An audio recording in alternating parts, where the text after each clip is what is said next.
منا رہے تھے. لہذا آپ صلی اللہ علیہ وسلم کا جو یوم ولادت ہے نا، اس کو آپ عید کی طرح تو کہہ سکتے ہیں،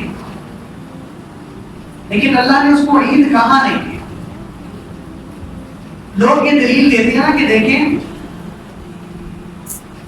یہ جو عید ہے 12 ربیع الاول کی عید،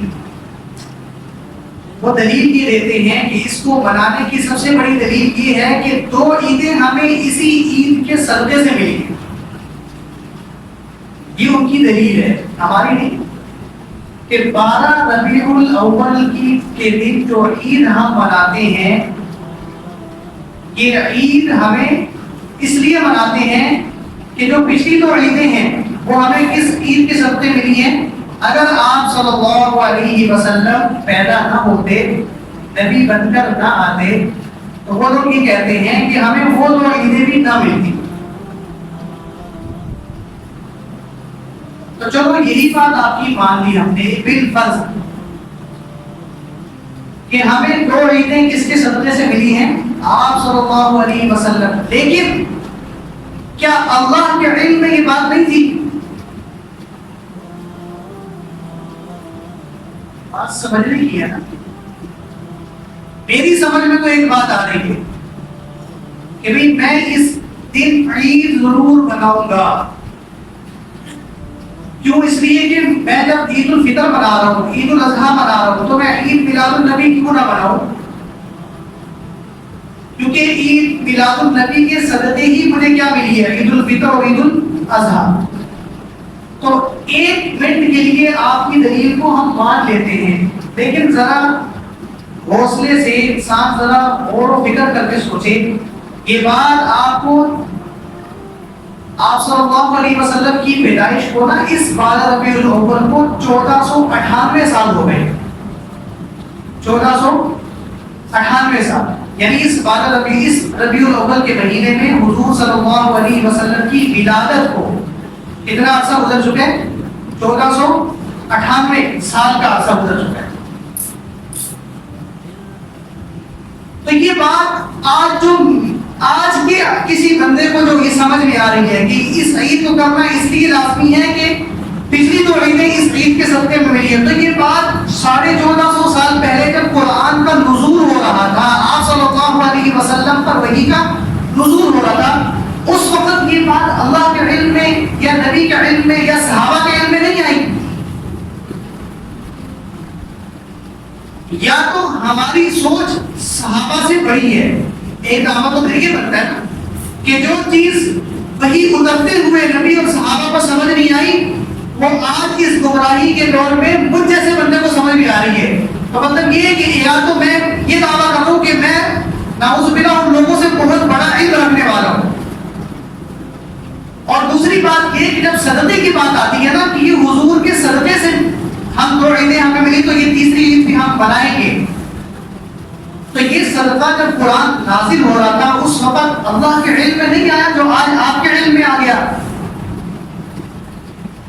تو دونوں طرف سے ڈھستے ہیں. جب ڈھستے ہیں تو پھر کیا کہتے ہیں؟ بھائی جاؤ جو مرضی کرنا ہے کر لو، ہم بغیر دلیل کے عید میلاد النبی مناتے ہیں. تو یہ تو کوئی جواب نہیں ہے نا، بغیر دلیل ہے. ہر چیز کی دلیل ہونا لازمی ہے. جس کو آپ عبادت سمجھ کر کر رہے ہیں اس کی کوئی شرعی دلیل ہونا ضروری اور لازم ہے. عشق و محبت کے ضابطے بھی شریعت کی حدود میں طے ہوں گے. شریعت سے باہر نکل کر عشق و محبت نہیں کہلائے گا، وہ گمراہی اور بدعت کہلاتی ہے. لہذا بہتری اسی میں ہے کہ ہم اپنے آپ کو شریعت کے قانون کے نیچے دبا کے رکھیں، اس سے تجاوز نہ کریں، کیونکہ شریعت کے ضابطے سے تجاوز بدعت کہلاتی ہے. اور ہر بدعت کیا ہوتی ہے؟ گمراہی ہوتی ہے. اور ہر گمراہی کہاں لے جانے والی ہے؟ جہنم کی طرف لے کر جانے والی ہے. ایک بریلوی عالم تھے، ان سے میری بات ہو رہی تھی، تو وہ باتوں میں ایک دم وہ کیا اٹھے، کہنے لگے کہ حضرت بات تو آپ ٹھیک کہہ رہے ہیں، لیکن اب ہم اپنی عوام کو سمجھا نہیں سکتے. ہم اپنی عوام کو سمجھا نہیں سکتے. میں نے کہا اگر آپ اجازت دیں آپ کا نام لے کر میں ممبر سے یہ بات کر دوں, کیونکہ وہ بڑے عالم تھے. میں نے کہا اگر آپ اجازت دیں تو میں آپ کا نام لے کر یہ بات ممبر سے کر دوں کہ فلاں بریلوی عالم ہیں, انہوں نے یہ کہا ہے کہ باتیں آپ لوگوں کی ٹھیک ہیں, لیکن اب ہم اپنی عوام کو سمجھا نہیں سکتے, ہماری عوام ہمارے ہاتھوں سے نکل چکی ہے, اب ہمارا سٹیج ہمارے ہاتھوں میں نہیں رہا, وہ ایسے لوگوں کے ہاتھوں میں چلا گیا ہے جو شرابی, ڈاکو, دھکا خور, رشوت خور, حرام خور لوگ ہیں, جو نہ پورا سال نماز پڑھتے ہیں, جو دھوکوں سے پیسے کماتے ہیں, ظلم و زیادتی سے کرتے ہیں, وہی سب سے بڑا سٹیج لگا کر عشق نبی میں دھمال ڈال کر ہوتے ہیں. نعوذ باللہ. تو میں نے کہا اگر آپ اجازت دیں آپ کا نام لے کر میں ممبر سے بات کر دوں, تو میں نے کہا نہیں, ہم یہ بات کر ہی نہیں سکتے کہ لوگ ہمارے گریبان پکڑیں گے کہ تم نے ہمیں ایک جگہ پر راستے میں لگا کر اب تمہیں سمجھ میں آئی ہے کہ کیا صحیح اور کیا غلط. میں نے کہا دیکھیے لوگوں کے ہاتھوں سے تو آپ بچ جائیں گے, لیکن قیامت کے دن بچت کہاں سے ہوگی؟ آج کی تھوڑی سی پریشانی برداشت کر لینا یہ کوئی مشکل بات نہیں ہے, لیکن یہ اتنی بڑی بدعت اور گمراہی کا بوجھ جو آپ لوگوں کے کندھوں پہ قیامت کے دن پڑا ہوگا, اس کا ازالہ کیسے کریں گے؟ اس کا بھی کوئی جواب سوچ کے رکھا ہے کہ نہیں رکھا؟ اللہ جزائے خیر دے. کچھ علماء ہیں جنہوں نے یہ بات کرنا شروع کر دی ہے اپنی آخرت کو سامنے رکھ کر کہ بھئی یہ طریقہ کار کیا ہے, غلط. لیکن خوشی منانے سے کوئی مسلمان انکار نہیں کرتا. حضور صلی اللہ علیہ وسلم کی ولادت کی خوشی کس مسلمان کو نہیں ہوگی؟ دنیا میں کوئی بھی ایسا ادنا سے ادنا مسلمان جو کچھ بھی نہ کرتا ہو, ان سے آپ پوچھیں کہ حضور کی ولادت کی آپ کو خوشی ہے یا نہیں, تو اس کا جواب کیا ہوگا؟ خوشی ہے مجھے.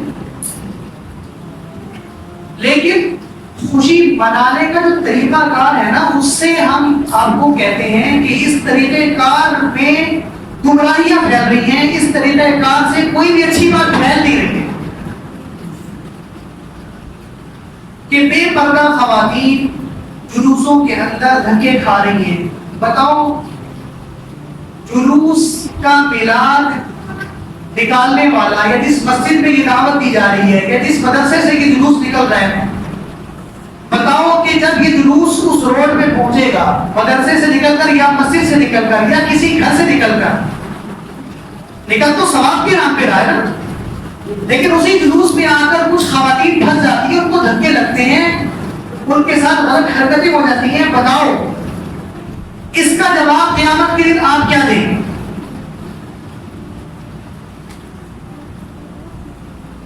تو ثواب تو آپ کا کہیں بھی نہیں رہا, الٹا آپ کے کندھوں میں کیا پڑ رہا ہے؟ گناہ کا بوجھ پڑ رہا ہے. تو عشق ثابت کرتے کرتے یہ نہ ہو کہ قیامت کے دن آپ کو اپنے اس گناہ کو جھیلنا مشکل ہو جائے. آپ اللہ کو اپنا عشق دکھا رہے ہو اور اللہ نے کہا, اللہ آپ کا وہ پورا عشق کے ضمن میں جو آپ سے گناہ ہو گئے بڑے بڑے, اللہ وہ کھول کے سامنے رکھتے ہیں اور اللہ کہیں کہ دیکھو بھی آپ اپنا عشق ثابت کر لو یا اپنے گناہ سے جان چھڑوا لو. تو انسان اس وقت بھی کچھ بھی نہیں کر سکتا. یہی موقع ہے زندگی کا کہ اپنی غلطی کی کیا کر لی جائے, اصلاح کر لی جائے.